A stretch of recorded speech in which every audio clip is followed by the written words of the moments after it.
Hello, I want to discuss about sensory issues in Asperger syndrome and autism, which to me, I think the sensory integration disorder, which is what it's called, can be can be a bit of a pain and involves five senses.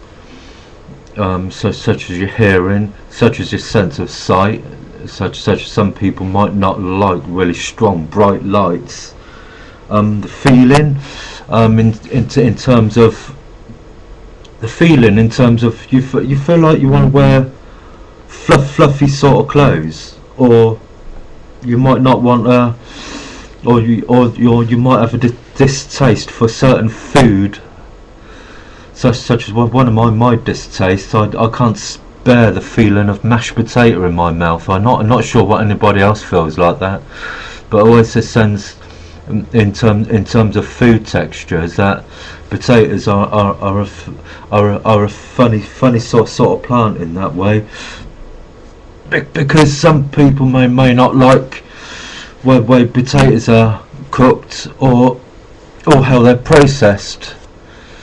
Some people may not like boiled potatoes. Some people don't like mashed or roasties. But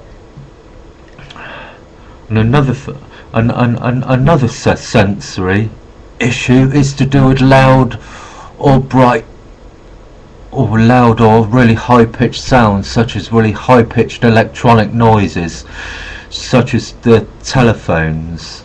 Such as really high pitched, these modern electric telephones. Like when I was a little boy, all the telephones were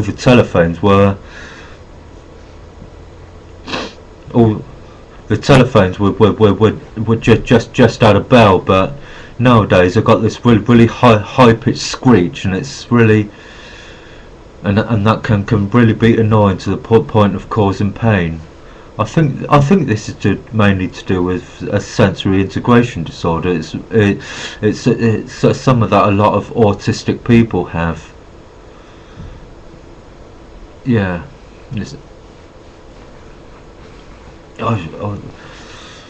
yeah, it's very very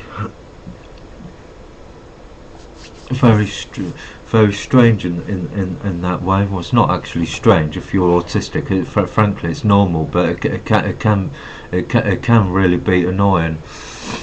All this sensory bombardment, which can indeed be closely related to something called meltdown, which is when a person gets really overloaded. That he has to, or he or she has to discharge the overload, and sometimes that can manifest itself like in a similar way to losing one's temper, or in a panic attack sort of thing. And it can be a bit disturbing if anyone doesn't understand autism, because a person has got to discharge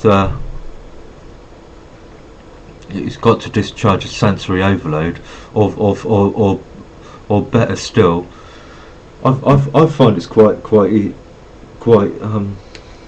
I find it's quite logical in a way when that happens for me, when I get sensory overloaded, that I sometimes go asleep to avoid a meltdown. And one of the symptoms of which I really can get real strong sweats. I'm not sure what anybody else thinks of this, because it's just mainly really loud noises, textures. That's all involving all the five senses, the sense of hearing, the sense of sight, the sense of taste, the sense of touch, and the sense of smell.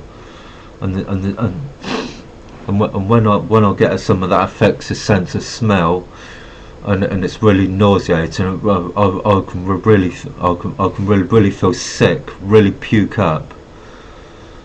really feel like vomiting or retch. That's it. It makes me feel that I retch if I get something that's a really nauseating smell. Except that affects me. Affects me then. Another thing which autistic people don't like, which I don't like, is the sense, is when people shout at me. I don't like that, because I find that's really I find that's really disorientating. I'm not sure what anybody else feels, whether anybody can get really disorientated, yeah, by that, and some people do it. Is to try as a form of bullying. I've had that as a teenager. I don't know what anybody else has thought, but that's mainly that's also to do with us, with a sense of hearing. It's a bit like when you got your when your hearing's not working properly like that. It's a bit like when a wireless and a telly's put out full blast, and you got to try and offload it. When you got the when you got a television and radio full blast, you want to turn them down, or turn one off at the same time if they're both on. That's, yeah, because everyone will get overloaded, and it's also, and it can be a bit like when everybody's speaking to you all at once. That's what I find,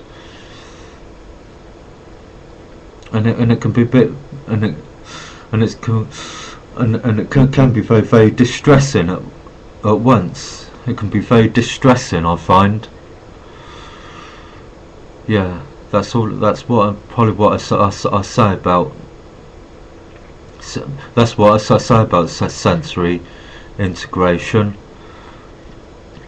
Yeah, but also try and find what senses you particularly crave, or yeah, even food, in sounds or sights or whatever. There's certain things that you can crave as well.